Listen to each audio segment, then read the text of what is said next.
everyone, Ma'jureen. Welcome to the new school year. As you can tell from the video, I want to talk about notebook organization again, and I want to talk about specifically how I'm taking notes this semester and for the rest of the year because I feel like maybe some people will be interested. The way I'm taking notes now is very different from how I used to take notes in the past. How do I explain this? I am a medical student, so in the past I was learning in a lecture theatre, in a lecture hall where a teacher or a professor is telling you words.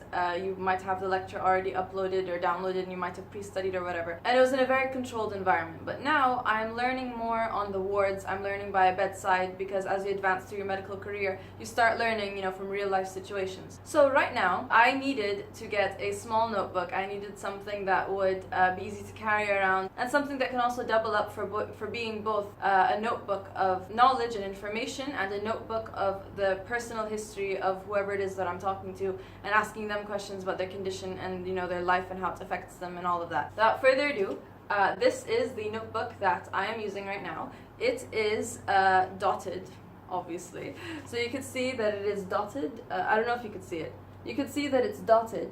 And the reason why I like dotted notebooks for this specifically is that if I wanted to take down notes on the side and then I wanted to look up something later on, I can just color in the dots darker so that I remember that this is a point that I specifically want to come back to, maybe look up, maybe ask another question about it or whatever it is. And the reason why this has two different colors, like one on the top and one on the bottom, is I put them myself.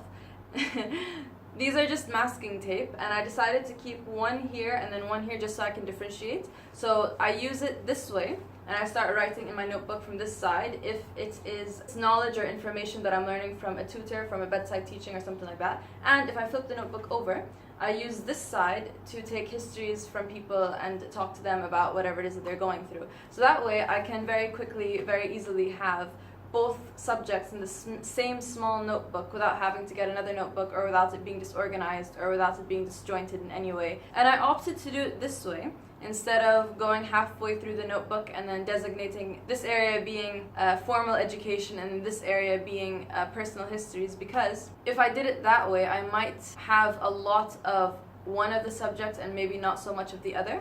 So by doing it this way, basically the notebook ends whenever either side gets to the middle. Other than that, this semester, even though I've had this for a very long time, this semester I started using my iPad to take notes. And the reason why I'm doing this is because I prefer to write down my own notes and to make them myself on a Word document and convert it into PDF or whatever. And that way is good and it's great if you have the time and energy to lug around either your notebooks or your textbooks. And I am studying also from textbooks this semester a lot more heavily than I was before. So it's great if you have the capacity and the strength to carry all those things with you. But with the iPad you could genuinely just have the PDFs of a few documents that you need, be able to highlight them and annotate them and do whatever it is that you want. So the way I'm taking notes has shifted from being mainly on the computer and then printing them out to being on a computer, converted into PDF, and then loaded into an app here called GoodNotes 4. It's a really great app. I use it to annotate any PDFs. I use it to do some handwriting if I want to.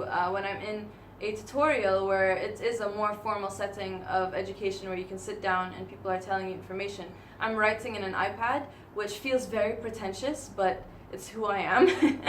And the app itself, I did buy it.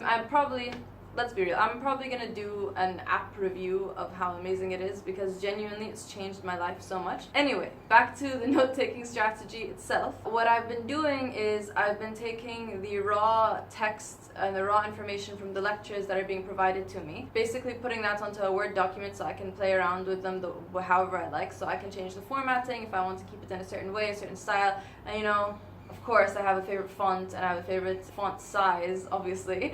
And that way I can even add pictures if I wanted to do anything like that. Then, after I've taken my notes from there and maybe from a textbook also at the same time, I would just have that ready and available for whenever we're going to go over the subject again or whenever we're going to discuss it in any detail, or if I had any information that I learned in the morning from the hospital that I want to add in later. It's pretty easy to just go back on my iPad, which is very portable, which is, the best thing about it, basically. It's very portable, very easy to take around, it's not heavy. My plan is that at the end of the rotation that I'm doing, when I'm studying for the exams, I would like to get everything printed out and that way I can have my notes physically in front of me, because I do love the environment very much, but I also think that sometimes having something physical in front of you helps you learn a lot better.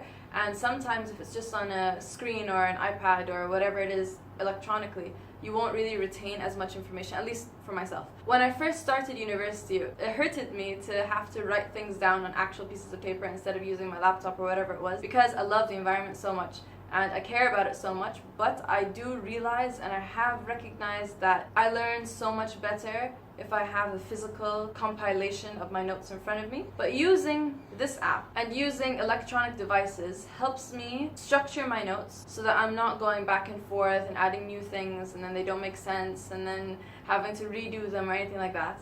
They're very editable, so I don't have to waste any paper. So this way, hopefully by the end of the rotation, I'll just print out everything that I've already done, do some final edits. This is the aggregation of all the information that I have to know. Like, hopefully I will only have to look back at guidelines and I won't have to look in textbooks anymore, and this would be all the information that I want to have and keep retained, you know, in my mind. And then use them again for the end of year assessment that, you know, is inevitable. I think that's all for now. Peace out. Tell me if there are any amazing, like, life-changing things that you've used for note-taking and that type of thing, because I'm always, like, I'm a cutting-edge person. I like being at the forefront of note-taking and organization. I'm probably going to start a Booksnesai Instagram page soon, so look out for that, maybe, if you care, where it would just be an online library with physical books that you can borrow, and I'll be reviewing books and, you know, mentioning these books are cool, these books are, you know, meh, but I own them if you really want them and they're super popular, blah blah blah. Peace out. Goodbye.